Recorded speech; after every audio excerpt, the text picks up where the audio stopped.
अखंडमंडलाकारं व्याप्तं येन चराचरं तत्पदं दर्शितं येन तस्मै श्रीगुरुवे नमः। अज्ञानानन्दस्य लोकस्य ज्ञानाञ्जनशलाकया चक्षुरुन्मीलितं येन तस्मै श्रीगुरुवे नमः। श्री सद्गुरु को स्मरण करते हुए आइए अध्यात्म विश्व विज्ञान यूट्यूब चैनल पर हम सब गीता का अभ्यास करें। गीता यह विश्व साहित्य का ऐसा माणिक, ऐसा अनमोल रत्न है कि जिसकी कोई उपमा नहीं दी जा सकती।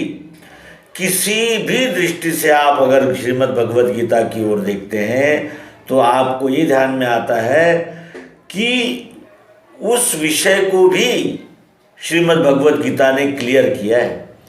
और ऐसी गीता जिनके मुख से प्रस्फुटित हुई, जो अक्षर ब्रह्म में स्थिति लेकर आते हैं, वो अवतार श्री कृष्ण, जिनका जिसे कहते हैं कि पारिवारिक नाम कन्हैया है।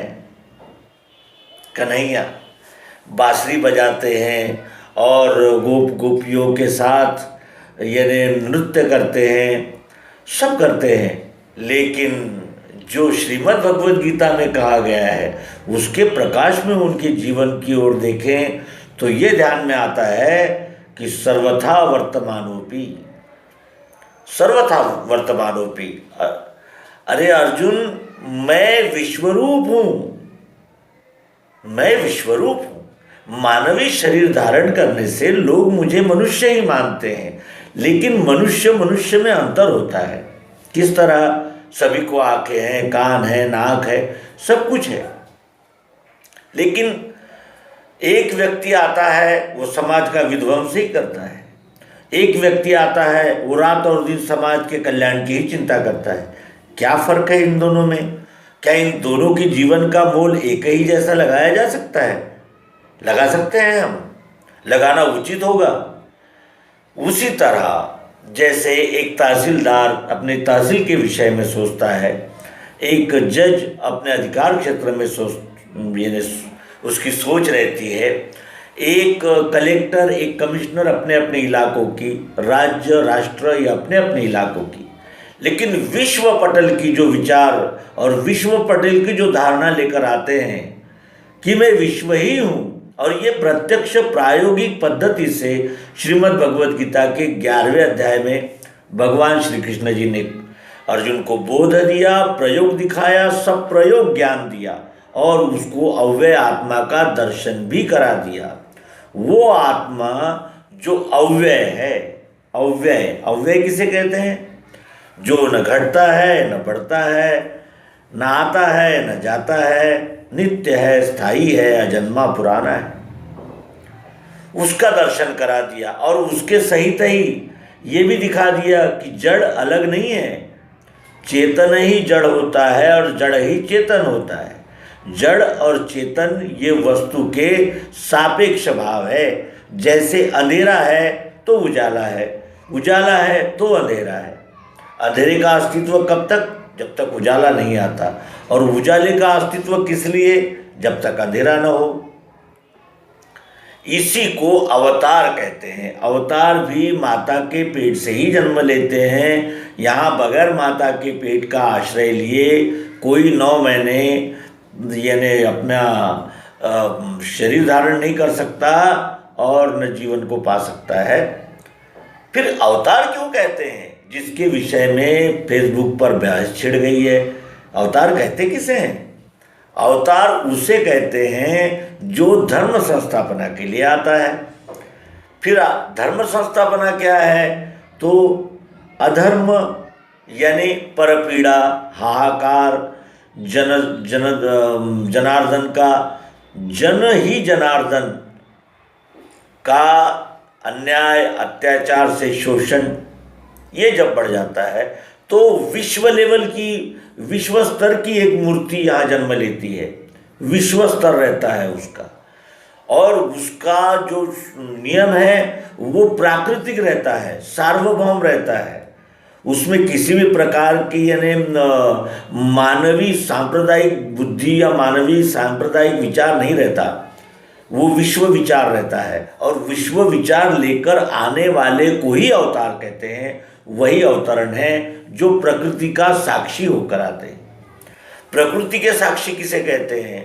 पृथ्वी, जल, अग्नि, वायु, आकाश, इनसे हमारा शरीर बना है। ये संपूर्ण सृष्टि के यच्चावत जीव प्राणी और यच्चावत वस्तुएं इन्हीं पंच महाभूतों से निर्मित होती है।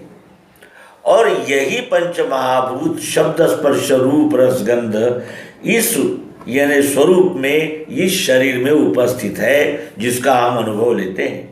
आँखों से देखते हैं, कानों से सुनते हैं, नाक से सूंघते हैं, त्वचा से स्पर्श करते हैं और जीभ से स्वाद या रस का अनुभव करते हैं, है ना। सभी आँखों से तभी दिखता है जब प्रकाश हो। आँखों में भी जाला फुली है तो नहीं दिखेगा। कान से शब्द तभी आएगा जब स्पेस होगा। स्पेस नहीं होगा, शब्द नहीं आएगा। नाक से गंध तभी आएगा जब आपको जुकाम नहीं होगा। जुकाम होगा, गंध नहीं आएगी।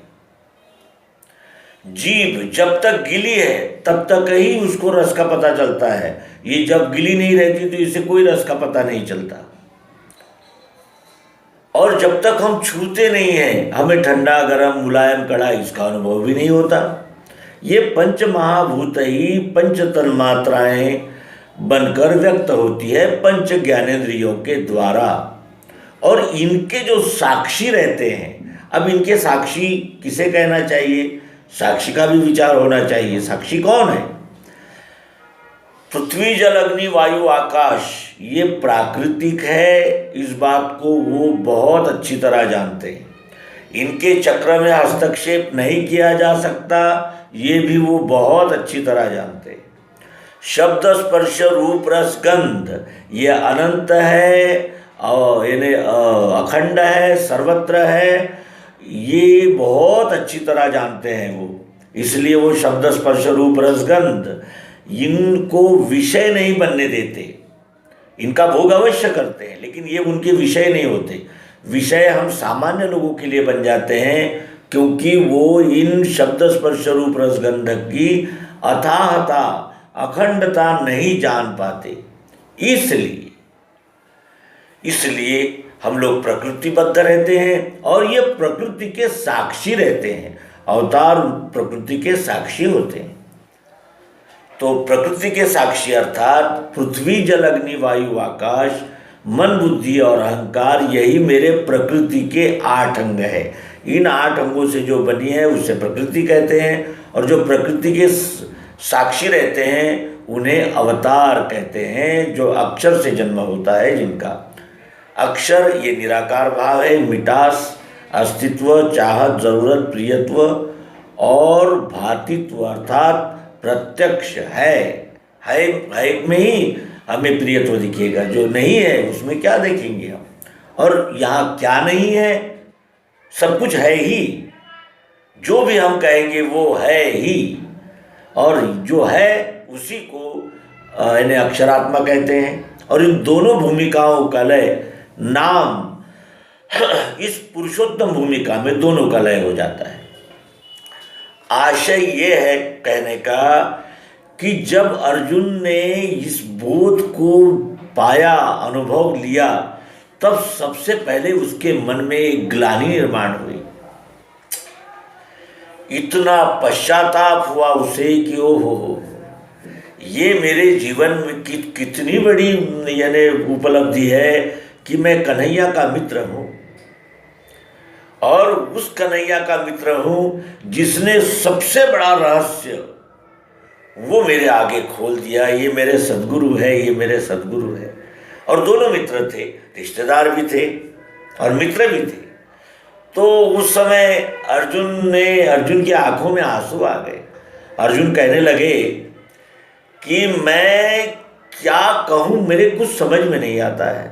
मैं आपका मित्र किसे कहते हैं?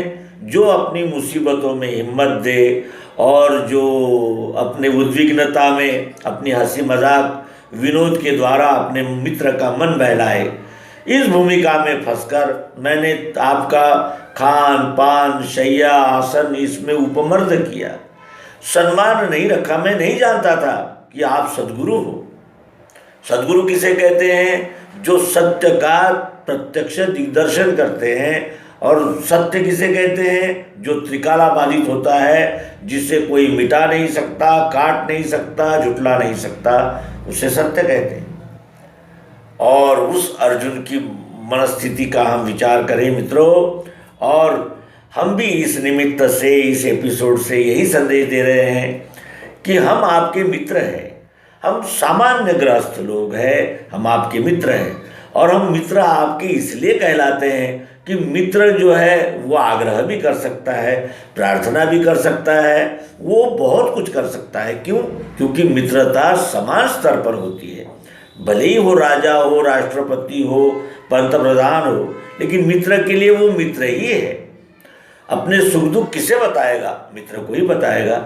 और किसे हंसाएगा और किसकी मजाक करेगा? तो मित्र की करेगा। इस तरह हम लोग सब मित्र हैं, एक दूसरे की हंसी मजाक और जिसे कहते हैं उद्विग्नता हटाना, मन बहलाना और मनोरंजन भी करना, और अपने मित्रों को हंसता खिलता देखकर स्वयं भी खुश हो जाना, क्योंकि हम सहयात्री हैं। अगर सहयात्री में एक यात्री अगर खुश है तो उसकी खुशबू की, यानी उसकी खुशी की खुशबू माहौल में फैल जाती है। और कोई अगर मेरे समाज कंटक और रुग्ण मानस का वहाँ है तो वहाँ का वातावरण कैसा? उद्विग्न, उद्वेगपूर्ण और जिसे कहते हैं अप्रसन्न, खिन्न होता है ना।